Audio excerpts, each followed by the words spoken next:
Hello, I'm Dan Keaton, and we're at the Convergent Design booth at NAB 2012. Last year we introduced the Gemini 444, a very revolutionary high-definition video recorder that records uncompressed. Last year we promised ARRI RAW as an upgrade option for this camera, and we're very close to delivering on that promise. We are told by ARRI that we have about 1 week to go before they officially certify us, and then maybe a week or so after that we will be delivering ARRI RAW. The Gemini 444 in the United States, the street price is $59.95, and it's a very capable full uncompressed recorder. It's very small in size, easily fits on the camera, draws a small amount of power, approximately 12 to 15 watts, but it is suitable for just mounting on the front of the camera, and you can see maybe with this video that there is no problem with the viewing angle. When you look at the monitor, it doesn't matter what angle you see it from. Now, we also introduced at this show, in fact we're introducing it today, a new recorder, and we have one working over here someplace, but this is a mechanical sample, and this is called our Gemini RAW. Now the Gemini RAW would be considered a Gemini with additional power. I like to think of it as a Gemini on steroids. It has 1.5 times as much memory. It has 2 times the computing power, and it has 4 times the memory bandwidth.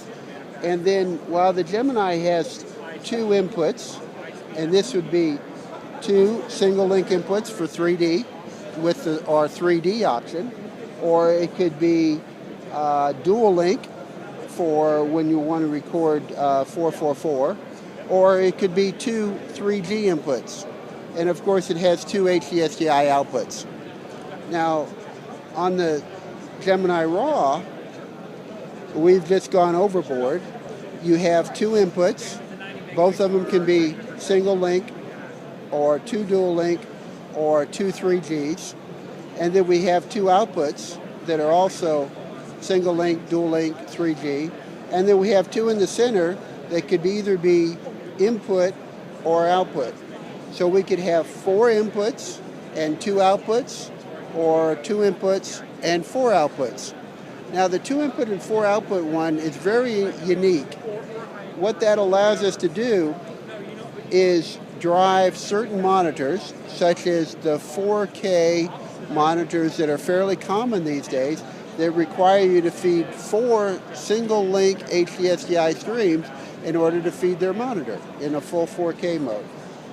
Now, since this is a Gemini on steroids, we need to compare these 2 units. This does a wonderful job. This with the additional horsepower can do more things. For example, we can record 1 stream of ARRI RAW. Now, with our upcoming firmware, with the Gemini, you are going to be able to record in ARRI RAW up to 60 frames per second. Now 60 frames per second in ARRI RAW is the most data that you can get out of the Alexa camera. While it can record 120 frames per second internally, it only sends out 60 frames per second in ARRI RAW. So we can record that. So all the way from 2398 to 24 to 25 to 29.97, 30, 48, 50, 59.94, and 60. Now, with the release that's coming out in about 2-3 weeks, we will be able to record in non-ARRI RAW mode. Let's say you have a Sony F3, all the way up to 1080p 60. Okay, that's a major breakthrough. Now, with some other recorders, you have to add a significant extra cost feature to get 3G. But no, we include that.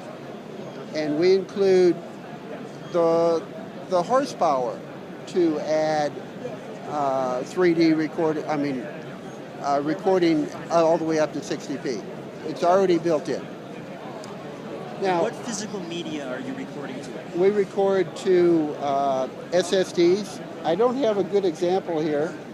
I have just one of our engineering samples, but it's a 1.8-inch SSD card. The other ones are locked in place here. And is that the same on the new Gemini RAW? Yes, we use the same media on both. Now, remember, there are differences between the two. They're the same size. They're about the same weight. They use the same power, but this one has advances in technology.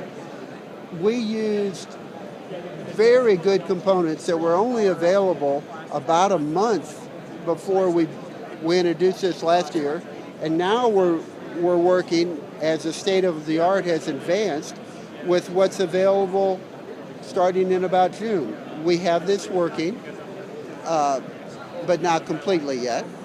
This is a fall delivery. Now, one of the things that will take place with the Gemini RAW is the ability to record to even faster SSDs. Starting later this year, or possibly early next year, there will be some 1.8-inch SSDs that are even faster than what we're using today. Can you compare the price points of the two? Yeah, this is a street price, $59.95. This one is a price that we haven't really determined yet, but we're telling people that it will be no more than $15,000. It may be a little less than that, so there's a significant difference. This unit, this new unit, does not in any way obsolete this unit.